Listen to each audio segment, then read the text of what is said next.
I scrolled through my feed like always, thumb dragging, eyes half awake until I saw it. Couples prank gone wrong, wait for her reaction. Posted by Zane Flux. Trending 3.1 meters views. Something tugged at my gut. I tapped it. The camera shook a little, focused on Zane pretending to spill coffee all over some fake fan merch. The girl sitting beside him squealed, laughing. Her voice hit me like a punch. Wait, ... no. I froze the frame. Clara. Her laugh. Her favorite pink hoodie. My hoodie. The one she used to steal from my closet. And there she was, cuddled up next to him. Zane Flux. The guy she told me was just a buddy from her old job. I hit replay again and again, watching her wipe fake foam off his face, watching her smile at the camera like I didn't exist. I didn't even notice my phone had slipped from my hand. Clara, I shouted. She came out of the bedroom, brushing her hair. Yeah, I stood, arms stiff. You were in Zane's video. Shh. Blinked. Oh, you saw that? I clenched my jaw. You said he was just a friend. She shrugged. He was. Things changed. When? When did this change? While you were still with me? She sat on the armrest.com, unbothered. Look, Evan, I didn't plan it, but he's doing really well. I mean, you saw the views. I stared at her. You cheated on me? For views. She sighed. It's not that simple. It looks that simple. You've been stuck. No ambition, no direction. Zane has a future. He's got a team, a house, sponsors, I interrupted. So that's what matters now? Followers? Come on, Evan. You spend your nights playing with code and dreaming about apps no one downloads. He gets millions watching him drink coffee. I'm just ... disposable. She stood. It's not personal. Survival. Did you love me at all? She didn't answer. The silence stung harder than a slap. She walked to the bedroom, pulled out her suitcase from under the bed. I couldn't move. I just watched. You're leaving? She said, stuffing in clothes like this had already. Then decided, Zane's got a guest room for now. We'll see what happens. I swallowed hard. You didn't even think I deserved a heads up. You'd have just begged me to stay, I whispered. No, I would have let you go. She zipped the bag. Guess we're done then. I looked at her. Really looked at her. Not the girl I stayed up late talking to. Not the one who used to bring me iced coffee during my long coding nights. She was someone else now. She paused at the door. I'm sorry it ended like this. No, you're not, I said. You're just sorry you had to say it. Her lips tightened, but she didn't argue. She walked out, and I stood in that living room, everything in my chest numb. I didn't throw anything. I didn't cry. I just sat down staring at the now paused video, her hand in his channel growing, my whole world crashing, but something inside me didn't break. It froze. And behind that frozen wall, something sharp began to form. Not hate, not revenge. Purpose. That night, I didn't sleep. I didn't eat. I didn't scream. I opened my laptop and I started typing double quotes. Yo, you sure you want to do this? Jace leaned against the doorway, arms crossed, brows pulled tight. I've already done it, I muttered, dragging the last box inside. You deleted your socials, quit your job, blocked everyone you knew. Just like next level ghosting. I'm not ghosting, I said. I'm upgrading. He raised an eyebrow. You call working night shifts and coding in a rented basement an upgrade? I dropped the box on the floor. Yeah, I do. He didn't argue after that. Just help me unpack. I moved to this city with nothing but my laptop, my thoughts, and a pain so loud I had to drown it in silence. No calls, no scrolling, no fake motivational reels. Just work. Where's your monitor? Jace asked. Still in the car? You mean the Uber trunk? He smirked. Still counts. He chuckled. You're seriously rebuilding from scratch, huh? I'm not rebuilding. I'm reinventing. At night, I stocked shelves at a 24-hour mart. People barely noticed me. I liked it that way. Mornings, I coded until my hands cramped. Sleep was optional. Focus was not. You know, this isn't healthy, Jace said one afternoon. You can't just bury everything. I'm not burying. I'm building. Building what a future Clara can't buy her way into. He stared at me. So this is about her. I hesitated. It's not revenge. He nodded slowly. But it's not peace either. I looked away. It's progress.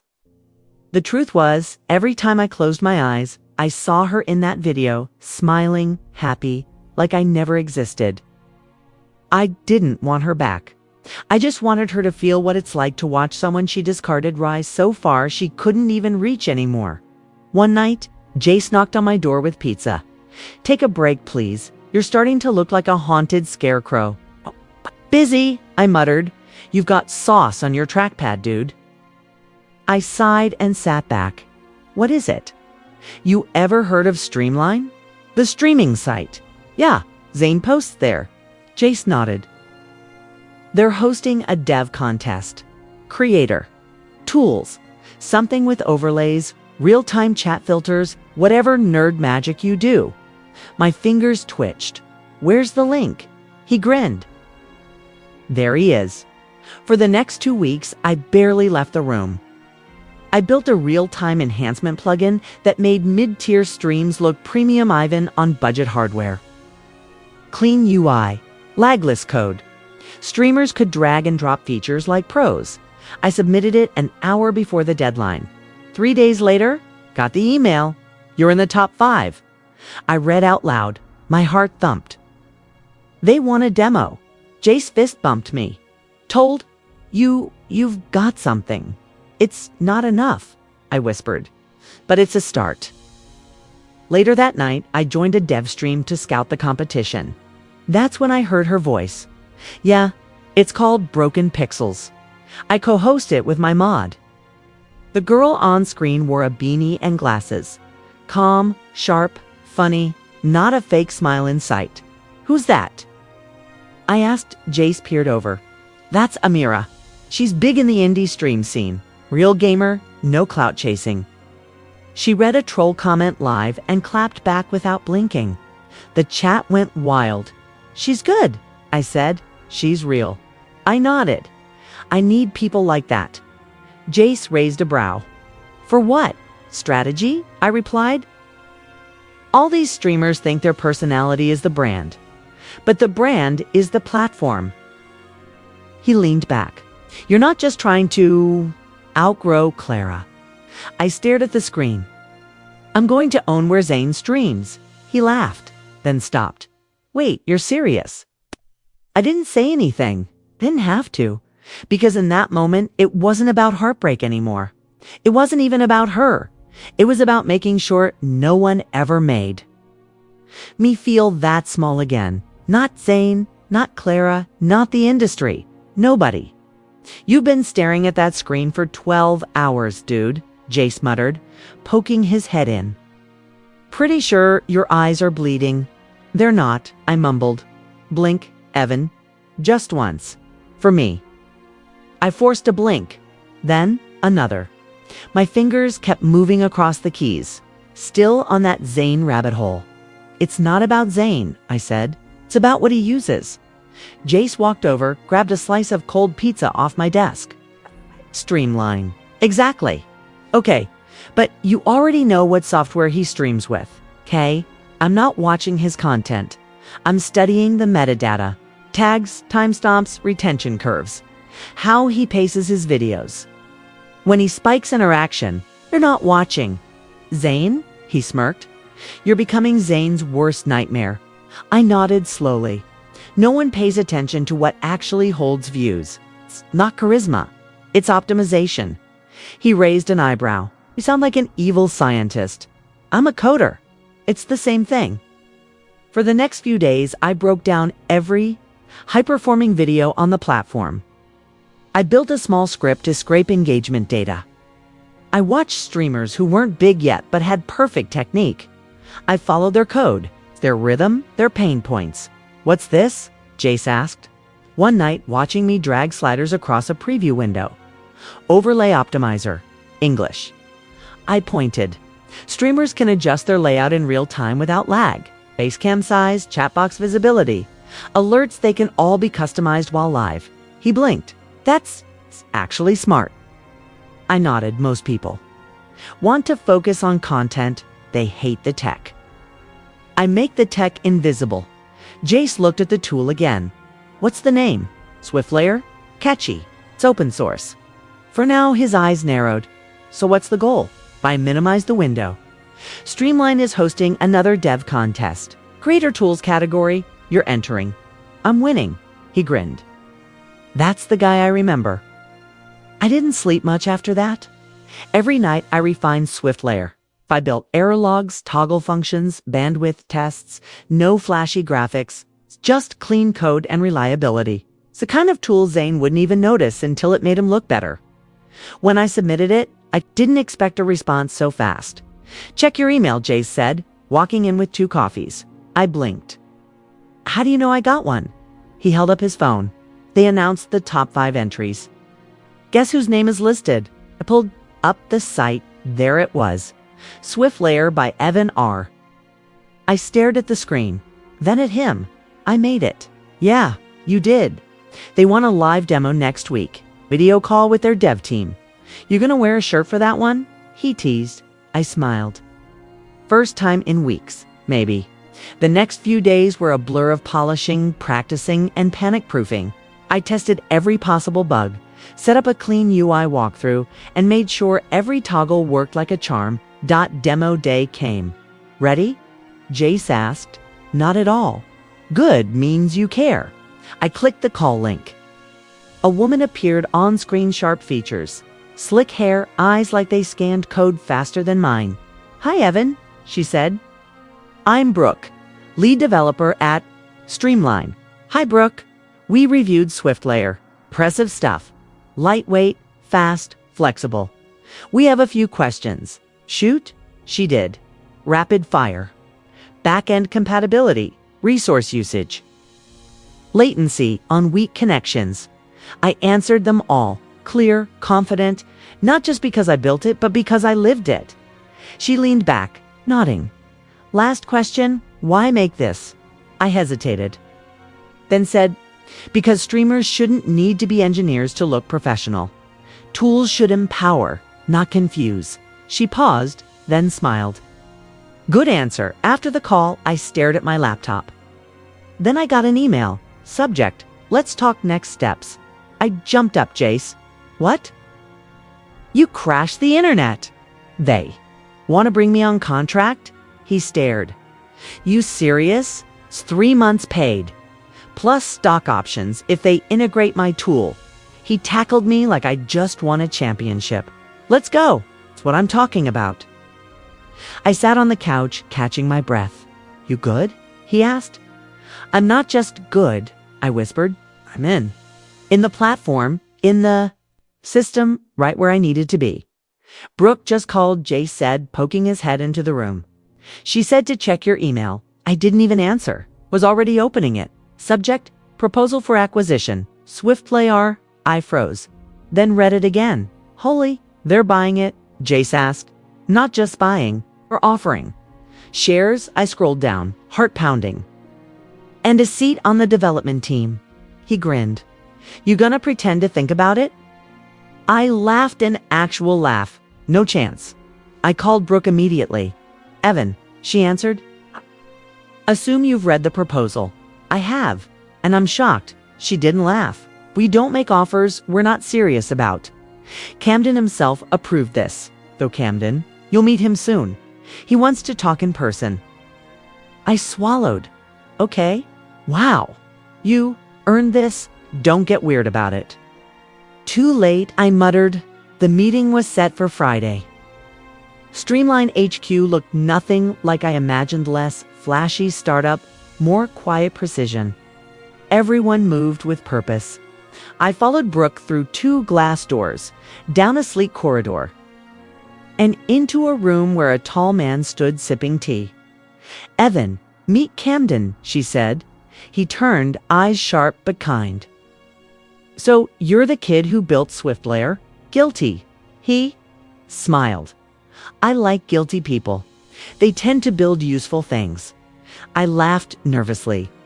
Thanks for this. The opportunity, he gestured for me to sit. Tell me something.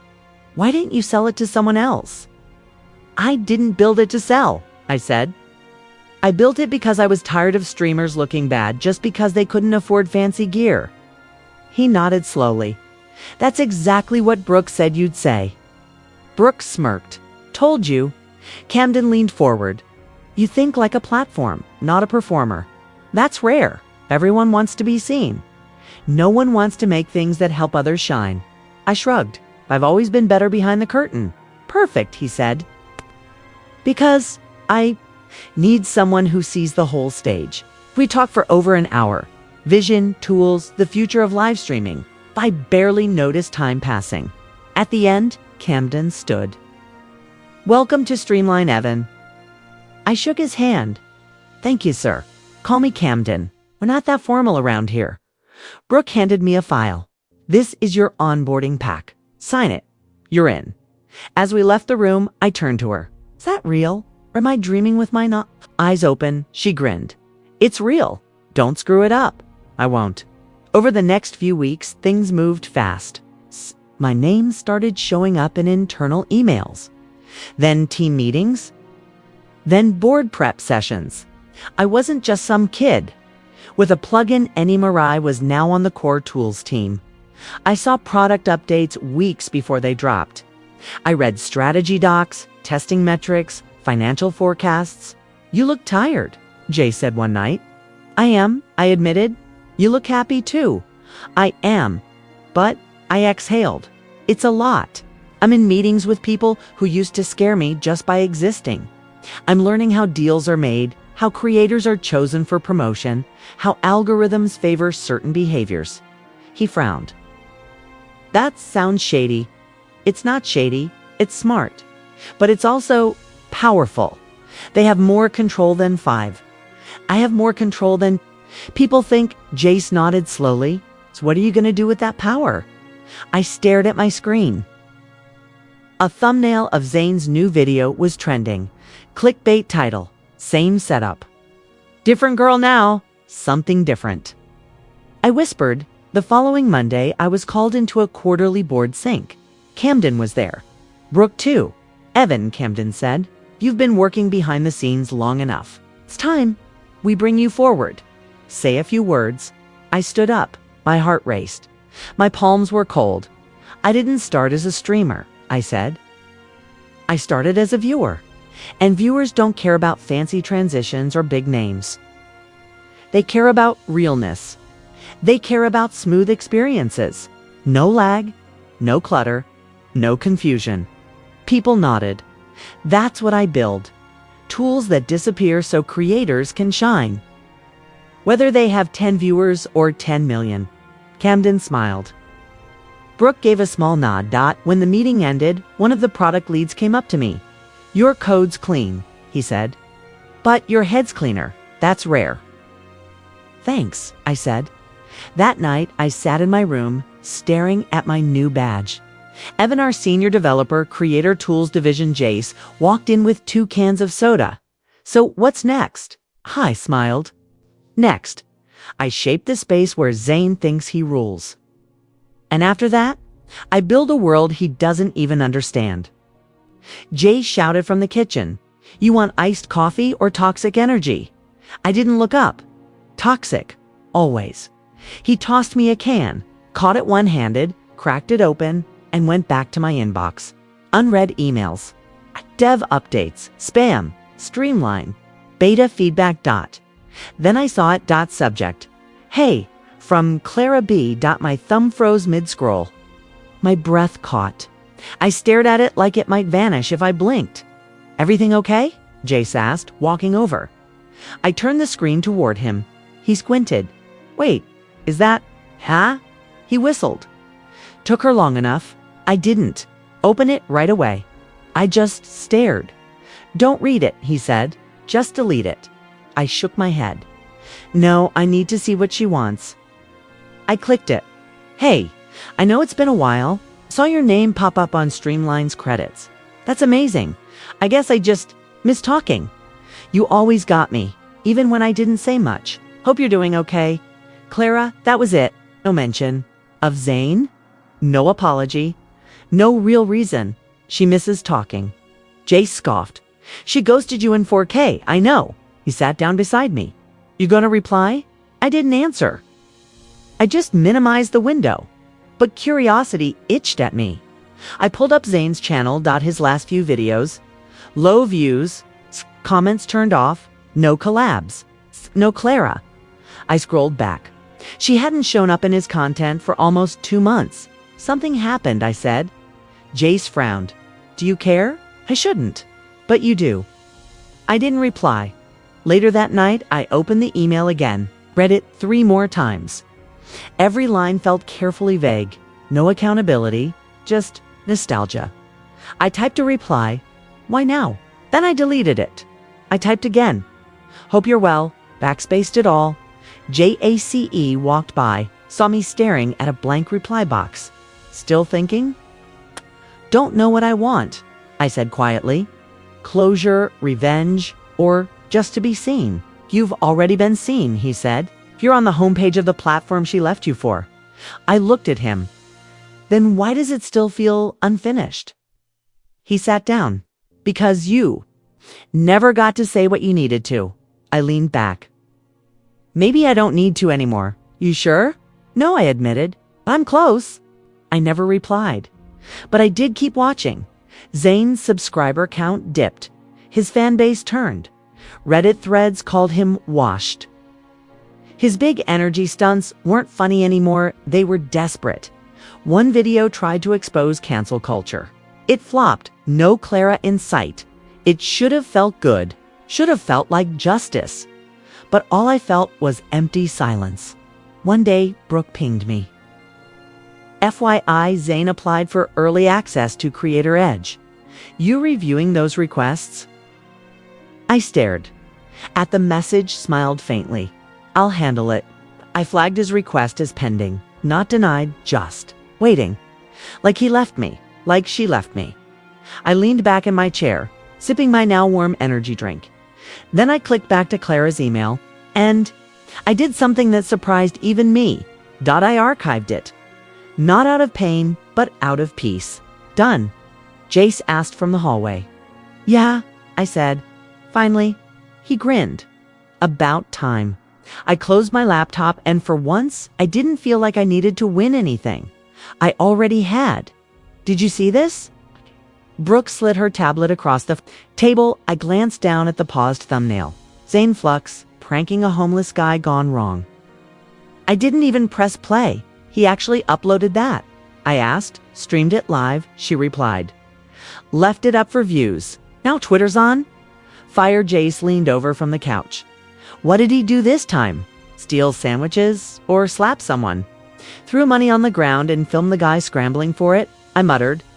Brooke folded her arms. Sponsors already started pulling out. Streamline's PR team is drafting a statement. I looked at her. We flagging it? We have. 2, it violates 3 sections of our creator ethics policy. Public humiliation, platform abuse, and head-adjacent behavior. I nodded slowly. Want me to do it? She raised an eyebrow. You sure you're okay with that? I met her gaze. Completely. Back at my desk, I logged into the back end. Zane's profile stared back at me, polished, curated, smug. I hovered over the violation tab. Hand didn't even tremble. Unacceptable conduct, I whispered, checking the box. Flagged under Creator Tier 3. A warning banner appeared over his last 3 uploads within an hour. His newest video dropped out of trending. His past live streams were throttled. Recommendations turned cold. His comment section flooded with rage. By the next morning, it was worse. Bro, Zane's falling apart, Jay said, scrolling through his phone. Brand deals, gone. Merch store, closed. Fan page, locked. I just kept typing. You're not going to say anything? He asked.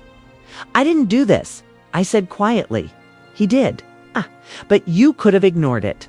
Streamline has rules, I said. Everyone plays by them. He looked at me. Even you. I didn't answer. Brooke stopped by my desk later that afternoon. Nice work, she said. You handled that fast. Thanks. There's some noise about retaliation from his fan base. You want me to reroute the heat to legal? No, I said. Let it come. She studied me. You sure this isn't personal? It wasn't, I said, until he made it public. That night, I rewatched the clip. Not because I wanted to see it, but because I needed to understand. Zayn laughed while the man picked up the scattered bills. Called it a challenge. Asked for donations if you cried. The worst part? He looked proud of it. You think he ever cared? I asked Jace. About Clara. Or anything. Both. Jace shrugged. He's a clout junkie. He only cares if the camera's on. Well, I said, now it's pointed back at him. Within 48 hours, more brands dropped him. Streamline issued a statement. We take content standards seriously. No creator is exempt. Brooke knocked on my office door. Camden wants you in tomorrow's press strategy meeting. Why? You're the one who wrote the original policy clause on ethics violations. He wants your input. I blinked. Seriously? You're not just a dev anymore, Evan, she said. You're shaping the platform's direction. That night, I lay on the couch, eyes open in the dark. I wasn't thinking about revenge. Not really. I was thinking about power, how quietly it works. How slowly it builds. How easily it shifts the weight of everything. Clara chose him because he had it. Zayn flaunted it like a toy. But I'd learned something neither of them understood. Real. Power doesn't shout, it signs the checks. It draws the lines. It rewrites the rules at the meeting. Camden looked directly at me. You handled the Zayn fallout well, he said. Thanks. He leaned forward. Tell me, do you think we've done enough? I paused. We can't control who becomes famous, but we can decide what kind of fame we reward. Brooke nodded slowly. Camden smiled. Exactly the kind of thinking we need. After the meeting, I stood by the elevator, waiting for it to ding. That's when I got a notification, new upload from Zayn Flux. The truth about what happened. I watched in silence. He looked tired, unshaven, eyes dull. People turned on. Me, he said. But I'm still here. He can't cancel real creators. He didn't apologize. Not once. I closed the video. He still doesn't get it. I whispered, and I realized I didn't need him to. He could keep yelling into a void while I kept building this stage he stood on. It was past midnight when my phone rang. I almost didn't answer. Private number. I stared at the screen for a second. Then I picked up. Hello. There was a pause. Then a soft voice.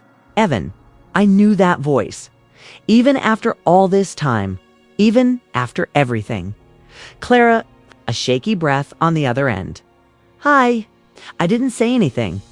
I wasn't sure if you'd pick up, she whispered. I almost didn't. I get that. Another long pause. I saw the headlines, she said. About Zayn. The sponsors. It's the fallout. I stayed silent.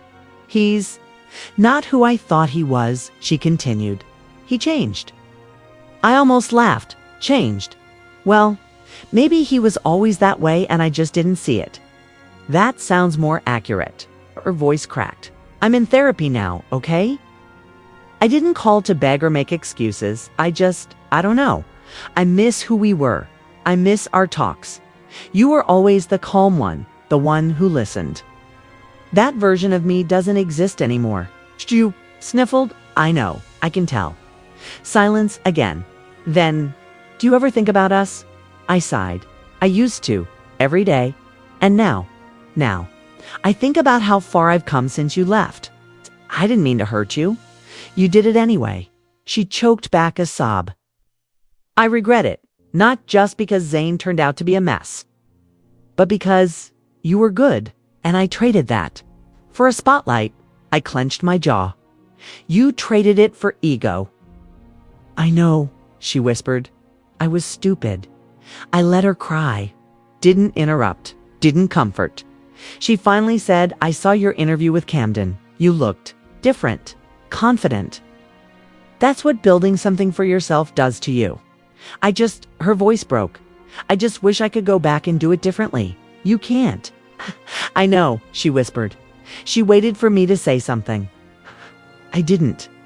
Finally, she asked, "Can we meet? Just to talk." I shook my head even though she couldn't see. "I have a meeting in the morning." "Oh, good luck, Clara." Wait, I ended the call.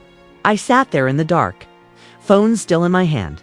My chest burned, but not from sadness, from peace, from knowing I could finally let her go. I didn't need closure. I didn't need revenge. I had power now, not over her, over myself. And that was enough. "Hey," Brooke said, peeking into my office, "you might want to look at this one yourself." She handed me a folder. I flipped it open. Creator application. Monetization Tier 1 reinstatement name. Zane Flux. I stared at it. For a second, I didn't move. "You okay?" she asked. "Yeah," I said quietly. "Just poetic timing." Brooke raised an eyebrow. "Want me to take it?" "No. I'll handle it." When she left, I leaned back in my chair and looked at his name again. He applied. After all that noise, all that pride. Now he wanted back in. I clicked through the request. He met the minimum. Barely. His engagement had dipped. Sponsors gone. Reputation stained. But technically, he was eligible. And the decision was mine. Jace walked in with 2 coffees. "You look like someone just handed you their soul."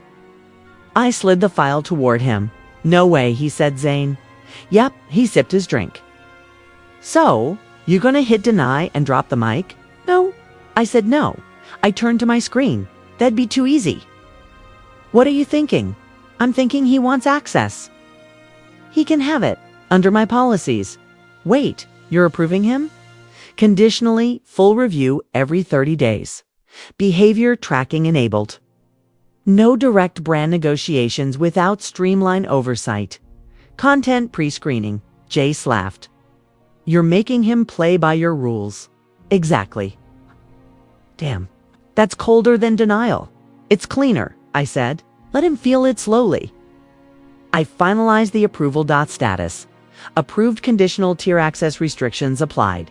See below. I imagined his face when he got the notification. Not banned, not silenced, but leashed. Later that day, Brooke swung by again. "He got the email," she said. "Wanna guess how he responded?" I smirked. Angry tweet. Close. He live streamed. Oh boy. She played the clip on her phone. Zane sat in his dim room, voice sharp. "They're trying to silence me," he said. "They don't want real creators speaking freely. They want robots, sellouts, tech puppets." I rolled my eyes. Same script, different flop. Brooke shook her head. The comments weren't kind. People see through him now. Good, he kept talking on. The stream, I got flagged for nothing. I'm being punished for telling the truth. But I'm still standing. I muted it. "You think he knows it was me?" I asked. Brooke smirked. "He probably suspects, but he can't prove it. Doesn't need to." That night, Jace sat beside me while I scrolled. "Do you regret not shutting him down completely?" "No." I said. "This is better. You sure?" "Letting him fall under his own weight while following the rules I wrote? That's justice." He nodded slowly. "That's chess." I watched Zane's latest stream crash mid-broadcast. Commenters flooded the chat. "Wasn't this guy canceled? Old content, new ego. He's done." I sipped my coffee. Looks like the algorithm made its choice. Jace leaned back. "What now?" "Now?" I said. "He plays in the system I built. Or he drowns in it." "You ever stop working?" Amira asked, nudging my elbow with her coffee cup. I looked. Up from my screen. "This is me relaxing." She rolled her eyes. "Right? Because dissecting engagement charts at 9 p.m. screams self-care." I closed the laptop. "Okay, fine. Break accepted." We were sitting on the rooftop of Streamlines. Downtown office, chatter hoodie up. I had my thoughts buried too deep in data to notice the cold. "You always this intense?" she asked. "Pretty much." Even before all this, I shrugged. Back when I was just a guy getting left for a YouTuber. Yeah, I was still obsessive. I just didn't know where to aim it. Amira sipped her coffee. You ever tell her how bad it hurt, Clara? No, she didn't deserve that part of me. She nodded slowly, then said Zane did the same to me. I paused. Wait, what? Yeah, she said. Years ago, before he blew up. Before the merch and the fans and the ego, you two were a thing. For a while, we met at a con. He was charming back then. Funny, humble. Said he wanted someone real. What happened? He used me to build content. I helped him edit, brainstorm, even manage early streams. Then one day he hit 100K, and I stopped hearing from him. I blinked. He ghosted you. Cold one DM said he was moving in a different direction. That was it. Wow. I watched him climb with ideas we built together. Jokes I wrote, energy we created, all while acting like I never existed. You never said anything? I tried once. Tweeted something vague, got dogpiled. It's called bitter, jealous, desperate. I leaned back. Had no idea. Most people don't. But I see you, Evan. You're not just climbing, you're changing things. That wasn't the plan. She tilted her head. Then what was? Survive, I said. Prove to myself I wasn't worthless. That I could be more than just someone people walk away from. She looked down. Same. We sat in silence for a moment, the city buzzing softly below us. You ever think about confronting him? I asked every day, she said, but I won't. Not on his terms. Same. I watch him burn now, and part of me wants to dance. But the other part just feels tired. I know that feeling. She looked at me, then really looked. You're not like him, she said. I worry I might be. You're not. You build. He takes. I swallowed hard. I've spent so long chasing some kind of justice. I forgot what peace even looks. Like she smiled faintly. Maybe this is it. Talking about our exes on a cold rooftop? No. She laughed. Being heard. It's being seen. No cameras, no edits. Just us. Just us. Another beat of silence. You ever think we were meant to run into each other? I asked. Sometimes the broken parts find each other, she said, and somehow it makes them feel less cracked. We stayed there a while, talking, laughing, sharing stories. We'd buried under code in silence. When I walked her to her car, she paused before getting in. I'm glad you didn't reply to her, she said. I'm glad you told me your truth. She smiled. Maybe next time we talk about something other than our wounds. Like what? She grinned. Like what? Healing looks like. And just like that, something sparked. Not fire, not fireworks, but something real. Have you checked the site today? Jace asked, sliding a pastry across the table. I shook my head. Did something break? No, something changed. He spun his laptop toward me. There it was, right under the About Us tab. Leadership team, Evan R. VP of Creator Tools. Majority shareholder, I blinked. They made it official, Jace grinned. You're the face now, man. The one everyone sees. I stared at it for a second longer. My name, my face. On a platform that once felt unreachable, how's it feel? He asked. Like I finally own the game I used to lose at. Later that day, Brooke stopped by my office. Congrats, boss. I smirked. You've been calling me boss sarcastically for months. Today, it's half sincere. It's only half, she chuckled. You earned it. I leaned back. It's weird. I thought reaching this level would feel louder. Louder how? Like a parade, a mic drop, fireworks, but it's just quiet, calm/solid. That's what real power feels like, she said. It settles in your bones. She walked off before I could respond, probably on her way to solve 10 more problems. I opened the admin dashboard. Zane's channel still existed, still active, but different. He streamed under moderation now, every title reviewed, every sponsorship pre-approved. He still tried to act like he was untouchable, but the metrics didn't lie. I watched a few minutes of his latest live. "Hey guys," he said, voice flat. "We've got a new segment today, viewer reactions." Comments trickled in slowly. Nothing like before. No fire. No energy. Just a man going through the motions. I clicked out. Clara's page came up next almost by accident. Public posts, polished selfies, motivational captions. The only way forward is through. Don't let your past define your future. She looked happy, or at least she wanted people to think she was. Jace walked in, caught me mid-scroll. "Really? It popped up? Huh. I don't follow her." "Sure." I closed the tab. "I don't care, Jace," he smirked. "You do a little?" "I care in the way you care about a storm you already outlived." "Well, that storm was the best thing that ever happened to you." "I know." We walked to the break area. Amira was already there, sipping tea. "Evan the executive," she teased. "Nice ring to it." "Stop. I'm still the guy who used to code in gym shorts." "True," she said. "But now you do it in tailored joggers." I laughed. "You're not wrong." She glanced at my phone, still checking on them. "Not like before. It's different." "Does it still sting sometimes? But less like a wound, more like a scar." "Scars are good." She said they prove we healed. I looked at her. "You healed? Getting there?" We sat in silence for a moment. "I used to think success would feel like revenge," I said. "And now?" "Now it just feels like breathing." She smiled. "That's better." Later that night, I walked through the empty office.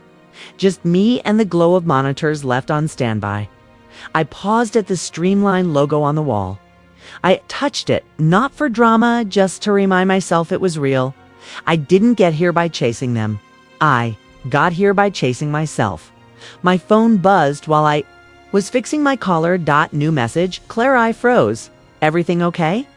Amira called from the other side of the room. "Yeah," I said, staring at the screen. "Just weird timing." I tapped the notification. It opened into a short message. "Hey Evan, I saw your name in Forbes today. I'm genuinely happy for you. You deserve it." Clara, that was it. No emojis, no bait. Just words. I stared at the message, waiting for a reaction that didn't come. No anger. No resentment. Just quiet. Amira stepped closer. Was it her? "Yeah." "What?" "She'll say, she's happy for me." She raised an eyebrow. "And you believe her?" I shrugged. "Doesn't matter if I do. What are you going to say?" I thought for a second, then typed, "Thanks. I hope you're doing okay." I hit send. Amira tilted her head. "That's it. That's enough." C smiled. "You really don't hate her anymore?" I took a deep breath. "I don't." We left for dinner. The restaurant wasn't fancy. Just warm lighting, soft music, and a corner booth that felt like it belonged to us. Amira picked the place. "You still overthink your menus?" she asked, flipping hers without even reading. "Yes," I laughed. "I calculate flavor combinations like I'm solving an algorithm. I'll pick for you." "Brave." She smiled. "I know what you like." We ordered, we ate, we laughed. But somewhere between the appetizers and the dessert, the conversation shifted. So she said, "What now? What do you mean? You've made it? Built your empire. The people who hurt you faded into your rear view. What comes next?" I thought for a second. "I think I want to build something that lasts, not just systems, but moments, memories, a life that doesn't need to go viral to matter." Oh, she looked at me carefully. "You sound like someone ready for real peace." I think I am. I've been thinking about starting a platform for smaller creators, she said. "People like who we used to be. No gimmicks. Just real content, real stories. You need a partner." Her eyes lit up. "You offering?" "Yeah," I said. "But not just for the project." She blinked. "I want to build with someone who knows what breaking feels like and still chose to heal." Amira smiled slowly. "I'd like that." I reached across the table and took her hand. She didn't flinch. We walked out under city lights, hands Brushing steps in sync. Back at my place, I stood by the window watching the skyline. You okay? She asked, leaning beside me. Yeah, for the first time in a long time. You sure? I nodded. I don't stalk her page anymore. Don't replay the hurt. Don't dream about getting back at him. She looked at me. So what do you dream? About now? I looked at her. About creating something that doesn't need revenge to shine. Amira pressed her shoulder against mine. Then let's do it. I smiled. And that night, as I closed my laptop and silenced my phone, I realized something. I wasn't carrying her ghost anymore. I wasn't proving anything to the past. I was finally living in the present and the future. It looked like peace.